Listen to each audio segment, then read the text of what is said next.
कि हमारा climatic zone world के क्लाइमेटिक जोन में इंडिया कहाँ है। कि मनुष्य या अन्य जानवर या सभी जानवर इंक्लूडिंग मनुष्य प्रकृति पर निर्भर है, इसको आप जस्टिफाई कैसे करेंगे? बिहार में बाढ़ हर साल की कहानी है, आखिर इसका उपाय क्या है?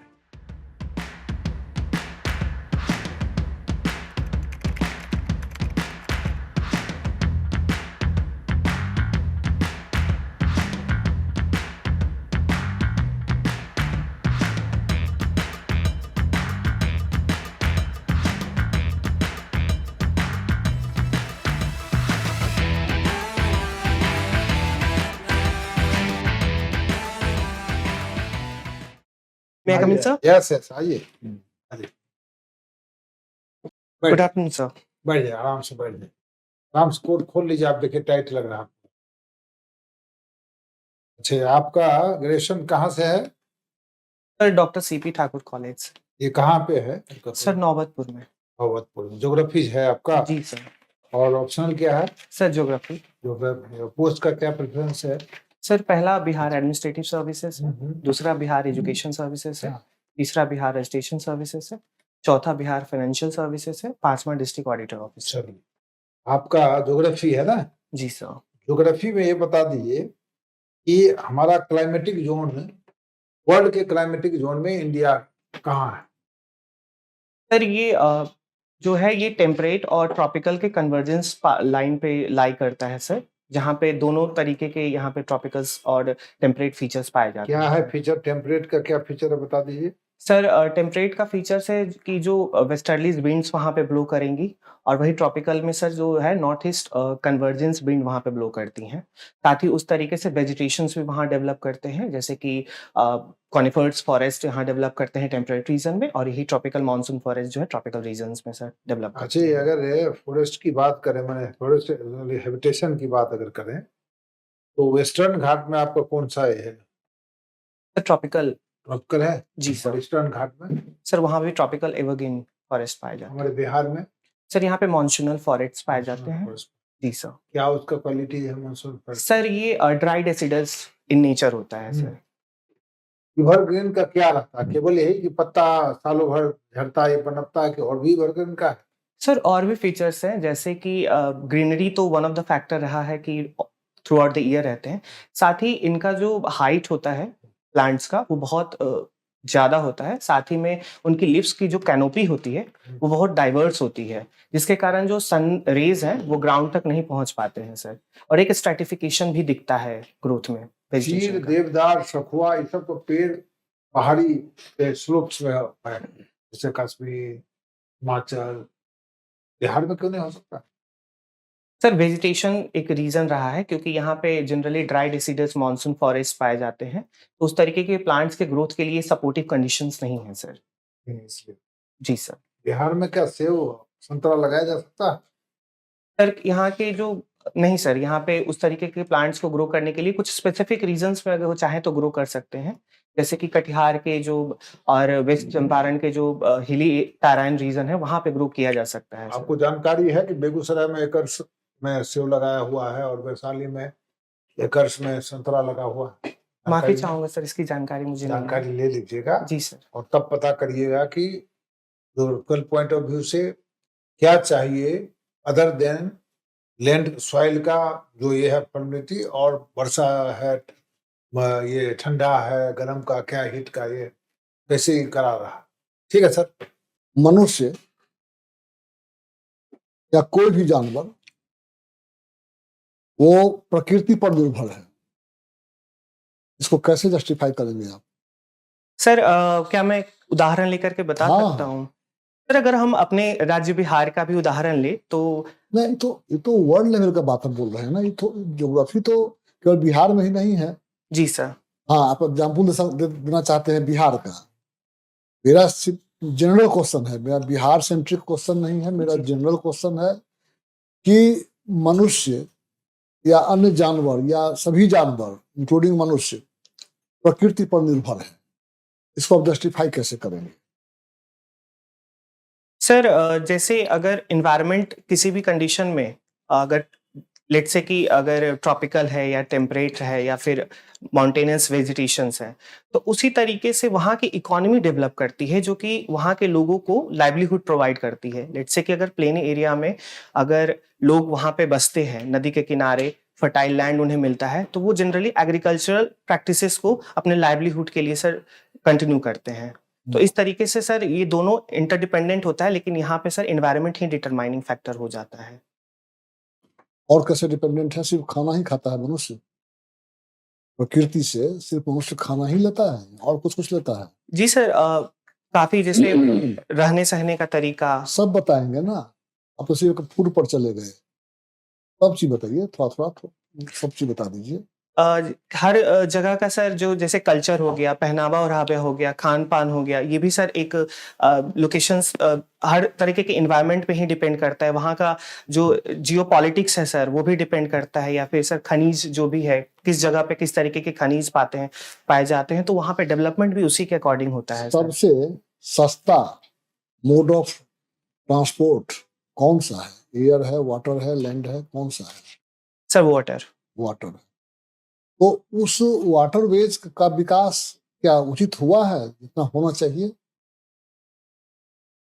सर वाटरवे खास के वैसे क्षेत्रों में, समुद्री एरिया को छोड़ दीजिए, जहाँ नदियां की प्रचुरता है, जैसे हमारे बिहार में, तो वाटरवेज का विकास क्या होना जरूरी है या नहीं है?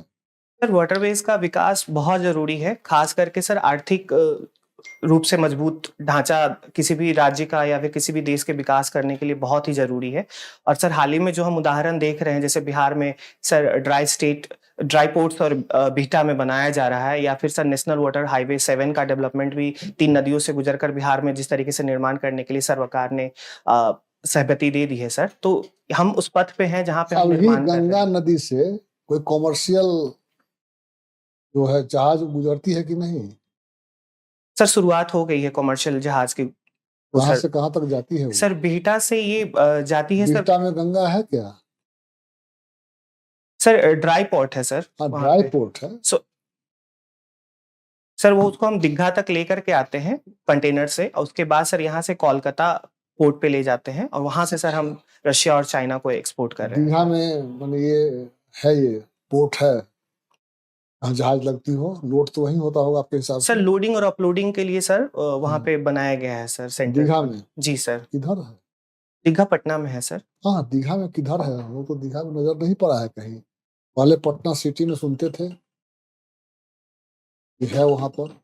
माफी चाहूंगा सर, मैं इसे एक बार देख लूंगा इसको चलिए, पढ़ करके दोबारा ठीक। से। एजुकेशन में क्यों जाना चाहते हैं? सर एजुकेशन में जाने का सर कई कारण है, जैसे कि सर पहला एजुकेशन सेक्टर्स में सर काम करने का बहुत मोटिवेशन रहा है शुरू से ही मुझे, और दूसरा सर यहाँ पे मुझे ऐसा लगता है नहीं, कि काम रहा है का मतलब क्या? नौकरी किया है, जॉब कर रहे हैं, टीचर है? नहीं सर, छोटे बच्चों को मैंने पढ़ाया है सर, अभी पढ़ा ही रहा हूँ मैं बच्चों को। किस क्लास के बच्चे को? आप तो 16 में इंटर किया था जी सर। और 20 में ग्रेजुएशन। तो जहाँ मैं रहता हूँ वहाँ पे मैं कोचिंग फैसिलिटीज देता हूँ सर छोटे अच्छा। बच्चे को। कौन कौन क्या पढ़ाते हैं? सर मैं 11th और 12th की ज्योग्राफी पढ़ाता हूँ सर। और 11th और 12th की ज्योग्राफी पढ़ाते हैं। चलिए, तो अच्छी बात है। कौन कौन से इमेजिनरी लाइन है और इसकी स्टोरी क्या है? सर 2 इमेजिनरी लाइन हम ड्रॉ करते हैं, एक हम्म। लैटिट्यूड के फॉर्म में, एक लॉन्गिट्यूड के फॉर्म में। हम्म। तो लैटिट्यूड में सर अगर फर्दर डिवाइड करते हैं इमेजिनरी लाइन को, हम्म। तो इक्वेटर 0 डिग्री पे सर लाई करता है। उसके बाद सर नॉर्थवर्ड पोल्स की तरफ अगर मूव करते हैं, तो सब ट्रॉपिकल हाई प्रेशर बेल्ट्स हैं, सब पोलर लो प्रेशर बेल्ट्स हैं, और पोल्स होते हैं सर। अगर वही सदर्न हेमिस्फीयर की तरफ मूव करते हैं, तो सब पोलर लो प्रेशर बेल्ट, सब ट्रॉपिकल हाई प्रेशर बेल्ट, सब पोलर लो प्रेशर बेल्ट, और साउथ पोल सर उधर भी वही लाई करते हैं। बिहार में बाढ़ हर साल की कहानी है, आखिर इसका उपाय क्या है? सर इसको लॉन्ग टर्म और शॉर्ट टर्म तरीके से ठीक किया जा सकता है। जैसे कि अगर हम पहले से उन जगहों की समीक्षा ले ले जहाँ पे बाढ़ का प्रकोप सबसे ज़्यादा होता है, तो वहाँ पे जो भी कच्चे तटबंध हैं, उनको हम पक्का कराएँ, एफ़ोरेस्टेशन की प्रक्रिया को बढ़ाएँ और सर जो एन्क्रोचमेंट्स हैं, उनको सर खत्म किया जाए ताकि जो नदी का पानी है वो फुल फ्लेज होकर के सर बह सके बाढ़ के समय में।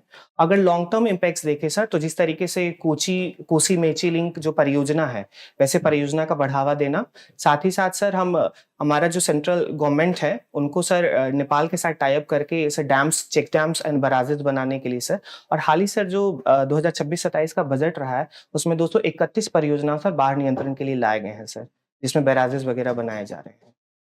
प्रशासनिक अधिकारी का काम क्या है?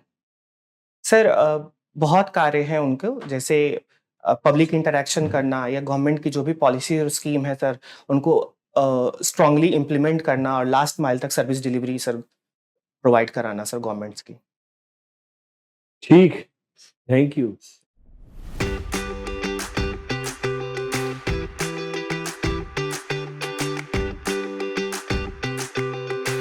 आपका 10 ही मार्च को है, 10 दिन समय है। जी सर। आप प्रैक्टिस करते रहिए, न्यूज़पेपर पढ़िए और मोबाइल से कुछ इंटरव्यू क्वेश्चंस ये करके फिर बोलिए। आप ठीक बोले हैं, आपकी आवाज़ क्लियर है और आपकी ड्रेसिंग भी अच्छी है। अब आपको नेशनल और इंटरनेशनल इवेंट्स पर भी नज़र रखनी है। जी सर। वो हम लोग टच नहीं कर पाए और नहीं कर पा सकते, इतना कम समय में संभव नहीं है कि सारा चीज़ को हम लोग टच करें। चूँकि आपका ज्योग्राफी दोनों तरफ है, तो ज्योग्राफी से सवाल हो सकते हैं, कॉन्स्टिट्यूशन से सवाल हो सकते हैं और जनरल अवेयरनेस के सवाल हो सकते हैं। उस समय प्रधानमंत्री कहाँ होंगे, उस समय हो सकता है ईरान अमेरिका युद्ध छिड़ जाए, तो ये सब चीज़ों पर नज़र रखनी है, तब ठीक रहेगा। आपका उसको देख लीजिएगा, जी जो सर। गाय घाट में है कार्गो हैंडलिंग फैसिलिटी सेंटर जो है, वहीं पर वो आती है वाराणसी से आती है वो कार्गो और जाती है हावड़ा। जी सर। यहाँ पर उसको रुकने की व्यवस्था है, कुछ सामान लेना देना हुआ तो वो वहाँ पर हो जाता है। ये सब वो देख लीजिएगा जी जैसा, सर। और कुछ कुछ डेवलप किया जा रहा है ना। जी सर। तो ज्योग्राफी का है, इसलिए इससे रिलेटेड पूछ सकता है आपको। दूसरा कि कैसे हम डिपेंडेंट है एनवायरनमेंट पर, हमको तो ऑक्सीजन वही देता है, और सब आपने ठीक कहा यस सर। और सब आपने अच्छा बताया, बट वो सब ऑक्सीजन तो यही है, सब जी कुछ सर। यही से मिलता है। ठीक है, thank you. Thank you very much sir. प्रणाम सर। प्रणाम।